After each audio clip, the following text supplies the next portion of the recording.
పాఠశాల, వేద పాఠశాల, ఆధ్యాత్మిక విద్యార్థుల అధ్యయనశాల, ఆధ్యాత్మిక జీవిత పాఠాల పరిశోధనశాల.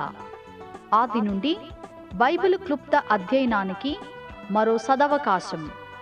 ఆయా వ్యక్తుల జీవిత పాఠాలు నేర్చుకునే మరో సువర్ణవకాశం.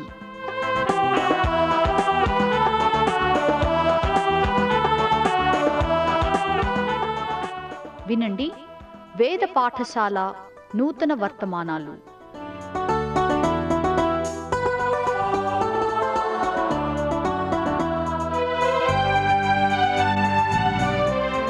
వేద పాఠశాల రేడియో శ్రోతలకు కొరింథీ మొదటి పత్రిక ధ్యానాలకు స్వాగతం. కొరింథీ మొదటి పత్రికను ఈ తరగతి నుండి అధ్యయనం చేయబోతున్నాం. మొదటి అధ్యాయం మొదటి 11 వచనాలు చదువుకుందాం. దేవుని చిత్తం వలన యేసుక్రీస్తు యొక్క అపోస్తలుడిగా ఉండుటకు పిలువబడిన పౌలును, సహోదరుడైన సోస్తెనేసును, కొరింథులోనున్న దేవుని సంఘమునకు అనగా క్రీస్తు యేసునందు పరిశుద్ధపరచబడిన వారై పరిశుద్ధులుగా ఉండుటకు పిలువబడిన వారికిని, మనకును ప్రభువుగా నున్న మన ప్రభువైన యేసుక్రీస్తు నామమున ప్రతి స్థలములో ప్రార్థించువారికందరికిని శుభమని చెప్పి వ్రాయినది. మన తండ్రి అయిన దేవుని నుండియు ప్రభువైన యేసుక్రీస్తు నుండియు కృపా సమాధానాలు మీకు కలుగునుగాక. క్రీస్తు యేసునందు మీకు అనుగ్రహించబడిన దేవుని కృపను చూచి మీ విషయమై నా దేవునికి ఎల్లప్పుడూ కృతజ్ఞతాస్తుతులు చెల్లించుచున్నాను. క్రీస్తును గూర్చిన సాక్ష్యము మీలో స్థిరపరచబడినందున ఆయన యందు మీరు ప్రతి విషయములోనూ అనగా సమస్త ఉపదేశములోనూ సమస్త జ్ఞానములో ఐశ్వర్యవంతులైతిరి. గనుక ఏ కృపావరమునందును లోపము లేక మీరు మన ప్రభువైన యేసుక్రీస్తు ప్రత్యక్షత కొరకు ఎదురు చూచుచున్నారు. మన ప్రభువైన యేసుక్రీస్తు దినమందు మీరు నిరపరాధులయుండునట్లు అంతం వరకు ఆయన మిమ్మును స్థిరపరచును. మన ప్రభువైన యేసుక్రీస్తు అను తన కుమారుని సహవాసమునకు మిమ్మును పిలిచిన దేవుడు నమ్మతగినవాడు. సహోదరులారా, మీరందరూ ఏకభావముతో మాటలాడవలెననియు మీలో కక్షలు లేక ఏక మనసుతోనూ ఏక తాత్పర్యముతోనూ మీరు సన్నద్ధులై ఉండవలెననియు మన ప్రభువైన యేసుక్రీస్తు పేరట మిమ్మును వేడుకొనుచున్నాను. నా సహోదరులారా, మీలో కలహములు కలవని క్లోయే ఇంటివారి వలన నాకు తెలియవచ్చెను. అపోస్తులుడైన పౌలు వ్రాసిన రోమాపత్రిక వేదాంత సందేశాలతో నిండి ఉందని బైబిల్ గ్రంథంలోని వేదాంత గ్రంథాల్లోకెల్లా రోమాపత్రిక అతి ప్రాముఖ్యమైనదని మనం తెలుసుకున్నాం. కొరింథీ పత్రిక అయితే సంఘ కాపరత్వ పత్రికయుంది. తాను ఎంతగానో ఎరిగి ఉన్న కొరింథీ విశ్వాసులకు పౌలు ఈ పత్రికను వ్రాశాడు. రోమాపత్రిక వ్రాసినప్పటికైతే పౌలు రోమా విశ్వాసులను చూచి ఉండలేదు. కొలస్సీయులకు చెప్పినట్టే రోమీయులకు కూడా పౌలు వారిని తాను ముఖాముఖిగా చూడలేక పోవచ్చుననే తలంపును వ్యక్తపరిచాడు. ఇక పౌలు ముఖాముఖిగా చూడని రోమా, కొలస్సై సంఘాలకు తాను చూచి ఎరిగి ఉన్న కొరింథీ, గలతీ, ఫిలిప్పీ మొదలైన సంఘాలకు మధ్య ఎంతో గొప్ప భేదం ఉంటూ ఉంది. అపోస్తుల కార్యాలు 18వ అధ్యాయములో వ్రాయబడిన విధంగా పౌలు తన 2వ మిషనరీ యాత్రలో కొరింథీ పట్టణములో సంఘాన్ని స్థాపించాడు. 18 నెలలు కొరింథీ విశ్వాసులతో గడిపిన కారణంగా పౌలు వారిని బాగా ఎరిగాడు. తరువాత 3.5 సంవత్సరాలు ఎఫెస్సులో గడిపి ఎఫెస్సులోని తన పరిచర్య చివరి కాలములో తిరిగి కొరింథును దర్శించాడు. కొరింథీయుల నుండి పౌలుకు ఒక ఉత్తరం వచ్చింది. ఆ ఉత్తరం ద్వారానే వారిలో వారికి కొన్ని సమస్యలు ఉన్నట్టు పౌలు తెలుసుకున్నాడు. గనుక మొదటి సంఘమైన కొరింథీ విశ్వాసులను దర్శించినప్పుడు క్లోయ ఇంటివారు పౌలుతో ఆ సమస్యలను గూర్చి వివరించారు. వారు అతనికి వ్రాసిన ఉత్తరం ద్వారా క్లోయే ఇంటివారు అతనికి తెలియజేసిన విషయాల ప్రకారం ఈ 2 ఆధారాలతో పౌలు ఆ సమస్యలను గూర్చి క్షుణ్ణంగా తెలుసుకున్నాడు. కొరింథీ పత్రిక ఆధారంగా పౌలు ఒక వేదాంతిగా కాక ఒక సంఘ కాపరిగా మనం తెలుసుకోవచ్చు. కొరింథీ 2వ పత్రిక 11వ అధ్యాయములో కూడా తాను పొందిన శ్రమలు అంటే కొరడా దెబ్బలు, వాడ ప్రమాదాలు, రాళ్లతో కొట్టబడడం, దొంగల వలన మొదలైన బాధలన్నిటినీ వివరంగా వ్రాశాడు. ఆ జాబితా చివరిలో విశేషంగా సంఘాల ఎడల తనకు గల భారాన్ని తెలియజేశాడు. పౌలు ఆయా సంఘాలకు కాపరి అయి ఉన్నాడని మనము తెలుసుకోగలం. సంఘ కాపరిగా అతడెన్నో శ్రమలను అనుభవించాడు. రోమా పత్రిక వలనే ఈ పత్రిక కూడా ఎంతో గొప్పదయ్యుంది. పరిశుద్ధాత్మ ప్రేరణతోనే పౌలు కొరింథీ సంఘ సమస్యలను ఉద్దేశించి వ్రాశాడు. పౌలు హృదయములో నుండి వెలువడిన అందమైన ఆనిముత్యాలు లేక ఆభరణాల వంటి సత్యాలు ఎన్నిటినో ఈ పత్రికలో మనము కనుగొంటాం. పరిశుద్ధాత్మ ప్రేరణతో ఆయా సమస్యలను పరిష్కారం కొరకు పౌలు తన హృదయాన్ని కుమ్మరిస్తూ అనేక సలహాలతో కూడి వారిని ప్రేరేపించగల గొప్ప ఉపదేశాలనిచ్చాడు. ఇందుకు మనమెంతో కృతజ్ఞులం. ఈనాడు మనము మన సంఘాల్లో కలిగి ఉన్న సమస్యలు కొరింథీ సంఘములో ఆనాడు వారు కలిగి ఉన్న సమస్యల్లాంటివై ఉన్నాయి. గనుక వారికివ్వబడిన సలహాలు, సూత్రాలను మనము అన్వయించుకున్నట్టయితే మనకు పరిష్కారము కలుగుతూ ఉంది. ఈ మొదటి తరగతిలో పత్రిక అంతటిని గూర్చి తెలుసుకోగలిగినంత వరకు పరిశీలిద్దాం. తిరిగి దీని తరువాత తరగతి నుండి అధ్యాయం వెంట అధ్యాయాన్ని పరిశీలిద్దాం. రోమా పత్రికలో కనబడేదానికి ఇక్కడ కొరింథీ పత్రికలో కనబడడంలోనూ పౌలులోనే ఒక గొప్ప తేడాను మనం కనుగొంటాం. రోమా పత్రికలో కంటే కొరింథీ పత్రికలో అతి ప్రియమైన వాడిగా పౌలు మనకు కనిపిస్తూ ఉన్నాడు. ఎందుకంటే కొరింథీ పత్రికలో వ్యక్తిగత సంబంధం ఉన్నట్టు అతి సన్నిహితంగా కనిపిస్తాడు. అక్కడ ఉన్న సమస్యలేమిటంటే వారిలో ఒకడు పినతల్లి లేక తండ్రి భార్యతో అక్రమ సంబంధం పెట్టుకొని ఉండడం, విశ్వాసులు బల్లనాచరించే పవిత్ర సందర్భములో త్రాగి మత్తులవడం, ఇంకా సంఘములో చీలికలు మొదలైన సమస్యలు, కొట్లాటలు, న్యాయస్థానాలకు వెళ్లడం కూడా ఉన్నాయి. అయితే ఈ సమస్యలన్నీ క్లోయే ఇంటివారు పౌలుకు తెలియజేశారని మనం చదివాం. కొరింథీలకు పౌలు వ్రాసిన ఉత్తరం వారికి అందాక క్లోయే ఇంటివారి పరిస్థితి ఎలా ఉండొచ్చంటారు?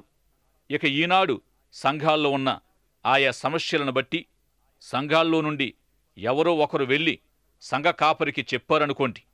సంఘ కాపరి వెళ్ళి ఎవరిపై ఆ విషయాలు ఆరోపించబడ్డాయో వారిని సదరు సమస్యలపై కదిలించబోతూ ముందుగా బైబిలు తెరచి వాక్యం చెప్పబోయేసరికి వారు అంగీకరించగా అసలు మా గురించి మీకెవరు చెప్పారో చెప్పండి అని నిలదీస్తారు.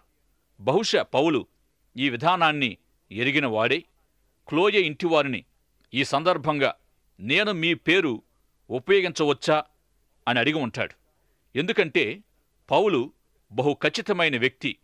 అలాగే క్లోయే ఇంటివారు కూడా అంగీకరించగలిగినప్పుడే అతడు వారి పేరు వ్రాసి ఉంటాడు. ఎందుకంటే పేర్లు చెప్పకుండా ఏదో గాలి సమాచారముల మాట్లాడుకోవడం కొండెములు చాడీలతో సమానమై ఉంటుంది. సంఘం ఎడల ప్రేమతో సంఘ సమస్యలు పరిష్కరించబడాలనే సదుద్దేశం కలిగినవారు భయపడరు. ఈ విధంగా వ్యర్థ సంభాషణలు కూడా అవకాశం ఉండదు. తీతుచే పంపబడిన ఈ పత్రిక వారందుకొని తప్పక క్లోయే ఇంటివారిని కలుసుకునే ఉంటారు. ఇక క్లోయే ఇంటివారు అంటే క్లోయే ఇంటిలో కూడుకునే సంఘమే. ఆది సంఘకాలములోని సంఘాలు ఇంటింట కూడుకొనడం జరిగేది. ఈ విధంగా ఎఫెసీ గృహ సంఘాన్ని, పై విచారణ చేయడానికి పౌలు మిలేతు నదీ తీరములో పెద్దలను కలుసుకున్నాడు. నేడు ప్రపంచములోకెల్లా అతి పెద్ద సంఘం 4,000 మంది పెద్దలతో పర్యవేక్షించబడే అనేక గృహ సంఘాలను కలిగి ఉంది. వారములో ఒకరోజు సంఘ కార్యక్రమ ప్రణాళికను వారు రూపొందించుకుంటారు. ఈ విధంగా నేడు ఆ పెద్ద సంఘ శక్తి గృహ సంఘాలపైనే ఆధారపడి ఉంది. కొరింథీ సంఘం కనిపించని సార్వత్రిక సంఘానికి కనిపించే ప్రతిరూపం లేక నమూనా అయుంది. ఎందుకంటే యేసుక్రీస్తు పరిశుద్ధులుగా ఉండడానికి పిలువబడిన వారికి అని కొరింథీ పత్రిక ప్రారంభించబడింది.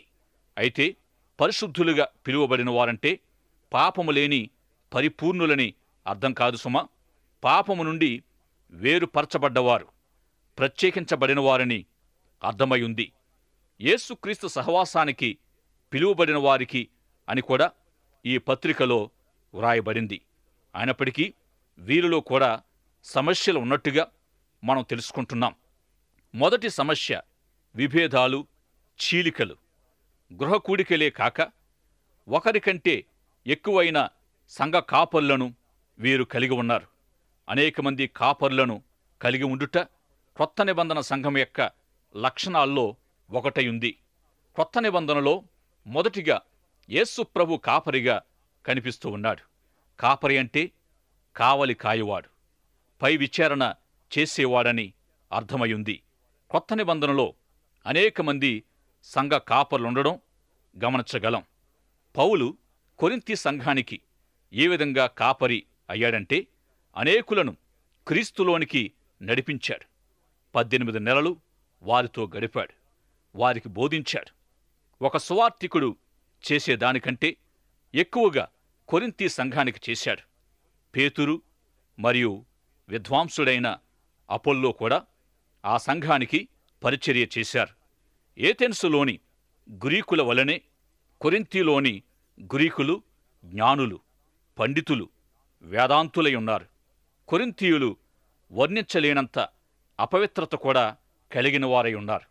ఆ కాలములో బహుజ్ఞానము కలిగిన పౌలంటే కొరింథీ విశ్వాసులకు ఎంతో ఇష్టం. యేసుక్రీస్తును ఎరుగుటలో చెప్పుకోదగ్గ అనుభవం కలిగిన పేతురు ఉపదేశాలంటే వారిలో కొందరికిష్టం. అపొల్లో ప్రవీణతను బట్టి అతడంటే మరికొందరికిష్టం. పరిశుద్ధాత్మ ప్రమాణాల మేరకు పౌలు కూడా గొప్ప వక్త. అద్భుతమైన సంఘ కాపరి పరిచర్యలు జరిగించిన పౌలు కొరింథీ పట్టణములో దేవుని సంఘాన్ని స్థాపించాడు. కొరింథీ సంఘ సమస్యల పరిష్కారం నిమిత్తమై వారికి వ్రాసిన పౌలు పత్రికల ద్వారా ఈనాడు మన సంఘాల్లోని సమస్యల పరిష్కారానికి పౌలు కొరింథీయులకు రాసిన ఉత్తర సందేశాన్ని, సలహాలను మనము అన్వయించుకోవచ్చు. సంఘ కాపరత్వం మరియు సలహాల సందేశాలకు ఈ పత్రిక ఎంతో ఉత్తమమైంది. కొరింథీ సంఘం యొక్క మొదటి సమస్య, ముఖ్య సమస్య విభేదాలు. ఈనాడు ఎన్నడూ లేనన్ని సమస్యలు, విభేదాలు, విభాగాలు, ఎన్నో వ్యతిరేకతలు తలెత్తుతున్నాయి. ఒకవేళ విభేదాలు మన సంఘాల్లో ఈనాడు ఉండి ఉంటే కొరింథీ మొదటి పత్రిక మొదటి 4 అధ్యాయాలను మనం తప్పక సంప్రదించాలి. తాను స్థాపించి పరిచర్య జరిగించిన సంఘములోని సమస్యలను పౌలు ఏ విధంగా పరిష్కారం కొరకు ప్రయత్నిస్తూ వచ్చాడో ఈ మొదటి అధ్యాయాల్లో తెలుసుకుంటాం. విభేదాలు అనే సమస్య నిమిత్తం పౌలు ప్రాముఖ్యమైన సందేశాన్ని వారికి అందించాడు. ముందుగా ఈ పత్రిక అంతటిని గూర్చి మరికొంత సమాచారాన్ని మనం తెలుసుకొని తరువాత మొదటి 4 అధ్యాయాలను ధ్యానిద్దాం. దేవుని ప్రజలపై ఆత్మీయ నాయకత్వాన్ని గూర్చిన అతి ప్రాముఖ్యమైన సత్యాలను పౌలు ఈ పత్రికలో పంచుకుంటూ వచ్చాడు. అపోస్తులుడైన పౌలు వంటి ఆత్మీయ నాయకులచే లేక సంఘ కాపరుల వాక్య పరిచర్య ద్వారా దేవుని ప్రజలు దేవుని వాక్య సంబంధమైన గూఢమైన మర్మాలను పరిశుద్ధాత్మ ప్రేరణచే ఏ విధంగా తెలుసుకోగలరో కూడా పౌలు తెలియజేస్తూ వచ్చాడు. పౌలుతో పాటు మరికొందరు కాపరులు కూడా కొరింథీ సంఘములో పరిచర్య జరిగించారు. మొదటి 4 అధ్యాయాల్లో సంఘస్థులలో ఉన్న ఆయా విభేదాలను గురించి మాట్లాడిన తర్వాత 5వ అధ్యాయములో వ్యభిచార లేక జారత్వ అపవిత్రతను గూర్చి మాట్లాడాడు. పైగా ఇట్టి పాపము ఎవరైతే కలిగి ఉన్నారో వాడు కొరింథీ సంఘ పెద్దల్లో ఒకడై ఉన్నాడు. వీడు తనకు గల అధికారాన్ని, హక్కును వినియోగించి తన నాయకత్వ పనిని జరిగిస్తూ వచ్చాడు. వాని ఎవరు ఏమీ అనలేకపోయారు, ఏమీ చేయనూ లేకపోయారు. ఆ సందర్భంలో క్లోయే ఇంటినున్న విశ్వాసులు ఈ విషయాన్ని పౌలుకు తెలియజేశారు. కొరింథీ మొదటి పత్రిక 5వ అధ్యాయములో వ్రాయబడిన విషయాలకు సరైన వివరణ, పరిష్కారం, ముగింపు 2వ పత్రిక 2వ అధ్యాయములో వ్రాయబడింది. పాపములో పడిపోయిన నాయకుని సమస్యను పౌలు పరిష్కరించిన విధానముతో మీ హృదయాలు ఎంతగానో ఆశీర్వదించబడగలవని నమ్ముచూ ఉన్నాం. సంఘ క్రమశిక్షణ విధానాన్ని కూడా మనం ఈ భాగములో చూస్తున్నాం. పౌలు తెలియపరిచిన నమూనా ప్రకారం ఒకవేళ మన సంఘాల్లో ఇట్టి సమస్య చోటు చేసుకుని ఉంటే ఎలా పరిష్కరించాలి, ఏమి చేయాలనేది మనకర్థం కాగలదు. ఇట్టి సమస్య మీ సంఘములో ఎప్పుడైనా తలెత్తిందా? ఇక 6వ అధ్యాయములోని సమస్య ఏమిటంటే ఒకరిపై ఒకరికి వివాదాలు. ఇదే సమస్య రోమా సంఘ విశ్వాసుల మధ్య ఉండడం కూడా మనం చూసాం. అయితే కొరింథీ విశ్వాసులు ప్రేమ అవగాహనలతో సర్దుబాటు చేసుకొనకుండా న్యాయస్థానాలకు వెళ్ళిపోవడం జరిగింది. 6వ అధ్యాయములోని సమస్యతో పౌలు చాలా ఆందోళన చెందాడు. కొరింథీ సంఘ విశ్వాసుల పరిస్థితి ఏమిటంటే వారు పరిశుద్ధాత్మను పొంది ఫలితంగా అనేక కృపావరాలు, ప్రవచన వరం, భాషల వరం, అద్భుతాల వరం, ఇంకా ఆయా ప్రత్యక్షతలు కలిగిన వారై, పైగా వీటి విషయమై ఎంతో అతిశయము గలవారై ఉంటూ వచ్చారు. పౌలు వీరితో ఏమంటున్నాడంటే, ఈ విధంగా పరిశుద్ధాత్మను, ఆత్మ వరాలను పొందిన మీరు న్యాయస్థానానికి వెళ్ళి ఆ న్యాయాధిపతితో లేక ఆ న్యాయవాదితో మేము పరిశుద్ధాత్మను పొందాము, కాని మాలో మేము కలిగి ఉన్న వ్యాజ్యాన్ని తీర్చుకోలేకపోతున్నాం. నీకు పరిశుద్ధాత్మ లేదు, అయినా మా పని నీవు చేసి పెట్టగలవు, మాకు లేని జ్ఞానము నీకు ఉందని సదరు న్యాయవాదులతో చెప్పినట్టే ఉందని పౌలు విమర్శించాడు. దీన్ని బహు చెడ్డ సిద్ధాంతంగా పౌలు ఎంచాడు. క్రీస్తు మనస్సు నెరిగి క్రీస్తును మనస్సును కలిగిన వారననబడిన కొరింథీల్లోని ఈ సమస్యకు ఏ విధమైన తీర్పు ఇచ్చాడంటే, ఈ లోక సంబంధమైన న్యాయస్థానాలను ఆశ్రయించడం కంటే అన్యాయము సహించుట మేలు, మీ సొత్తుల నపహరింపబడనుచుట మేలు. అయితే మీరే అన్యాయము చేయుచున్నారు, అపహరించుచున్నారు, మీ సహోదరులకే ఇలాగు చేయుచున్నారు. ఈ విధంగా ఒకరిపై ఒకరు వ్యాజ్యం కలిగి ఉంటూ ఒకరినొకరు అప్పగించుకుంటూ కొరింథీ పట్టణములోని దేవుని సంఘానికి కలిగిన చెడ్డ పేరు నిమిత్తం పౌలు ఎంతో బాధపడుతూ వచ్చాడు. ఈ సమస్య పరిష్కారానికి వారు ఆత్మ సంబంధమైన నాయకులను సంప్రదించి ఉండవలసిందని పౌలు వారికి తెలియజేశాడు. ఈ 6వ అధ్యాయము సామాజిక చట్టానికి, సంఘ చట్టానికి మధ్య నుండే భేదాన్ని తెలియజేస్తుంది. సంఘం ఎప్పుడైనా సరే న్యాయం కోసం, సమస్యల పరిష్కారం కోసం కోర్టులను ఆశ్రయించనక్కరలేదు. తనలోని సమస్యలను సంఘం తానే పరిష్కరించుకోగలగాలి. సంఘ చట్ట ప్రకారం క్రీస్తు విశ్వాసుల సంఘం ఒకరిని ఒకరు న్యాయస్థానాలకు అప్పగించకూడదు. విశ్వాసుల మధ్యలోనే ఇట్టివి పరిష్కరించబడాలి. క్రీస్తు శరీరమయ్యున్న సంఘములోనే సంఘ సమస్యలు పరిష్కరించబడాలి, పరిష్కృతం కావాలి. ఇక 7వ అధ్యాయం వివాహాన్ని గూర్చిన గొప్ప అధ్యాయమయుంది. మీరు వ్రాసిన విషయము అని పౌలు ఈ 7వ అధ్యాయాన్ని ప్రారంభించాడు. క్లోయే ఇంటివారి ద్వారా విభేదాలు, శరీర సంబంధమైన అపవిత్రత, విశ్వాసుల మధ్య నుండే వ్యాజ్యాలను గూర్చి పౌలు తెలుసుకున్నాడు. ఈ 7వ అధ్యాయములోని విషయాలు అతని సలహా కోరుతూ కొరింథీ విశ్వాసులు పౌలుకు వ్రాసిన ఉత్తరం ద్వారా తెలుసుకున్నాడు. 7వ అధ్యాయములో వారి వైవాహిక సమస్యలు ప్రస్తావించబడ్డాయి. విగ్రహాలకు బలి ఇవ్వబడిన మాంసం తినవచ్చా లేదా అని మరొక సమస్య కొరింథీయులు కలిగి ఉన్నారు. ఈ తినడానికి గుర్చిన సమస్య, విభేదాలు రోమా విశ్వాసులు కూడా కలిగి ఉన్నారు. కొరింథీ మొదటి పత్రిక 8వ అధ్యాయం నుండి 10వ అధ్యాయం వరకు పౌలు ఈ ప్రశ్నలకు సమాధానం చెప్పాడు. 11వ అధ్యాయము నుండి ఆత్మ సంబంధమైన నడవడికను గూర్చి పౌలు చెబుతూ వచ్చాడు.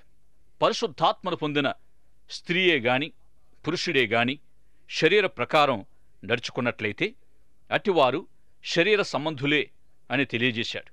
ఈ విధంగా రక్షణ పరిశుద్ధాత్మ పొందిన వారి శరీర సంబంధమైన ప్రవర్తనను ప్రస్తావించిన మొదటి 11 అధ్యాయాలు శరీర సంబంధమైన అధ్యాయాలు అనుకోవచ్చు. ఈ అధ్యాయాలను శరీర సంబంధమైన విషయాల దిద్దుబాటులు అని ఒక గొప్ప దైవజనుడు పేర్కొన్నాడు. పౌలు ఈ భాగములో సంఘములో స్త్రీ స్థానాన్ని తెలియజేశాడు. నేటికి ఈ విషయంపై మన సంఘాల్లో ఆయా విధాలైన అభిప్రాయాలుంటూ ఉన్నాయి. 11వ అధ్యాయం సగభాగము నుండి ప్రభు రక్తమాంసాలకు సూచనయున్న రొట్టె ద్రాక్షరస ఆరాధన కార్యాన్ని ఏ విధంగా ఆచరించాలో పౌలు తెలియజేశాడు. మొదటి 11 అధ్యాయాలు సమస్యల అధ్యాయాలు కాగా 12వ అధ్యాయము నుండి ఆ సమస్యలకు పరిష్కారాలు తెలియచేయబడ్డాయి. ప్రతి సమస్యకు పౌలు ఈ భాగములో సమాధానాలు తెలియజేస్తూ వచ్చాడు. 5వ అధ్యాయములోని మనుష్యునికి 6వ అధ్యాయములోని వ్యాజ్యాలకు 7వ అధ్యాయములోని వివాహ జీవిత ప్రశ్నలకు ప్రతి దానికి ప్రత్యేకమైన సమాధానాలిస్తూ వచ్చాడు. ఇక 12వ అధ్యాయములోనైతే సాధారణమైన అన్ని ప్రశ్నలకు సమాధానాలిచ్చాడు. ఆత్మ సంబంధమైన విషయాలను గూర్చి మీకు తెలియకుండుట నాకిష్టము లేదు అన్నాడు. ఎందుకంటే ఈ విధంగా వారు కొన్ని విషయాలు తెలుసుకొనకుండానే ఉన్నారు. 12వ అధ్యాయములో పరిశుద్ధాత్మ చేసే పనులను గూర్చి లేక ఆయన క్రియా విధానాన్ని పౌలు తెలియజేస్తూ వచ్చాడు. వారికి పరిశుద్ధాత్మ అంటే తెలుసు, కానీ ఆయన పని విధానం తెలియదు. 12వ అధ్యాయములో పరిశుద్ధాత్మ కార్య విధానాన్ని ఆత్మ సంబంధమైన వరాలను గూర్చి మాట్లాడాక 12వ అధ్యాయం చివరిలో సర్వోన్నతమైన మార్గాన్ని వారికి చూపించాడు. ఇదే అంశాన్ని కొనసాగిస్తూ 13వ అధ్యాయములో దైవ సంబంధమైన అగాపే ప్రేమను గూర్చి తెలియజేశాడు. నిజంగా ఇది ఎంతో గొప్ప అంశం. ఎక్కడా ఇలాంటిది వ్రాయబడలేదు. పరిశుద్ధాత్మ వరములు మరియు కార్యాల్లోకెల్లా అతి ప్రాముఖ్యమైన దైవ ప్రేమను గూర్చి పౌలు వివరించాడు. ఆత్మ సంబంధమైన విషయాల్లో ప్రేమ ప్రాముఖ్యమైనది, మొదటిది అయుంది. అన్ని సమస్యలకు పరిష్కారం ప్రేమ. పరిశుద్ధాత్మను కలిగి ఉన్నామనడానికి ఆత్మ వరాలను కలిగి ఉండుట ఒక నిదర్శనం. పరిశుద్ధాత్మ మనలో కార్యం చేస్తున్నాడు అనడానికి ప్రేమ కలిగి ఉండుట ఒక నిదర్శనం. మనలో ఉన్న పరిశుద్ధాత్మ మనకు కృపా వరాలనిస్తూ మనలో జరిగే ఆయన కార్యము ద్వారా ప్రేమ కలిగి ఉండే సామర్థ్యాన్ని మనకిస్తూ ఉన్నాడు. ఈ విధంగా విశ్వాసి పరిశుద్ధాత్మ ఒకరికొకరు వేరుగా ఉండరు. 15వ అధ్యాయములోని శరీర సంబంధమైన అన్ని సమస్యలకు పరిష్కారము కాగల పునరుత్థాన సత్యాన్ని, మరణంపై విజయము అనే అంశాన్ని తెలియజేశాడు. ప్రభు పునరుత్థానముతో పాటు వ్యాధిగ్రస్తమైన క్షీణించిన విశ్వాసి పొందగల పునరుజ్జీవాన్ని గూర్చి పౌలు వ్రాశాడు. ఈ పునరుత్థానము అనుదినము మనలో జరగగలదై ఉన్నదనే సత్యాన్ని తెలియజేశాడు. మృతుల్లో నుండి లేపబడిన క్రీస్తు పునరుత్థాన అనుభవానికి సమాన అనుభవాన్ని పొందడం, పునరుత్థాన బలాన్ని ఎరుగుట తనకొక లక్ష్యమని తెలియజేశాడు. కొరింథీయులు జ్ఞానులై ఉన్న కారణంగా పునరుత్థానం వంటి పారలౌకిక మానవాతీత విషయాలను వారు సందేహించి ప్రశ్నించారు. అందుకే ఈ అంశాన్ని వారికి వ్రాసి ఉన్నాడు. 16వ అధ్యాయములో పౌలు వారిని ఆత్మీయ ఉన్నతికి చేరుస్తూ ఉన్నాడు. అతి త్వరగా సహజంగా వారిలో ఇట్టి అభివృద్ధి తీసుకుని వస్తూ ఉన్నాడు. చివరిగా క్రైస్తవ గృహ నిర్వాహకత్వము, దాతృత్వము మొదలైన అంశాలు ప్రబోధించాడు. సర్వసాధారణమైన మన సమస్యలన్నిటికీ ఈ పత్రికలో నుండి మనం పరిష్కారము పొందగలము. అటువంటి కృప ప్రభు మీకు దయచేయునుగాక. దైవాశీస్సులు. ఆమెన్.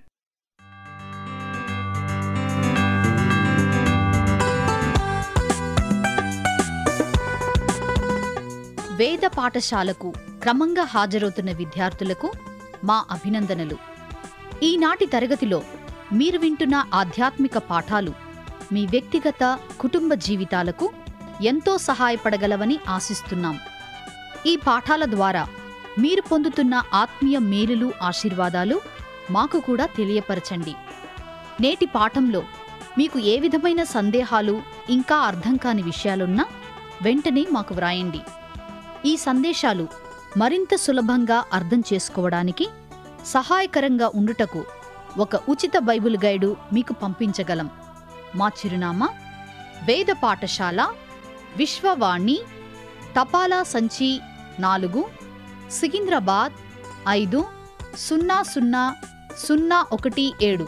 మా ఈమెయిల్ ఐడి telugu@radio882.com.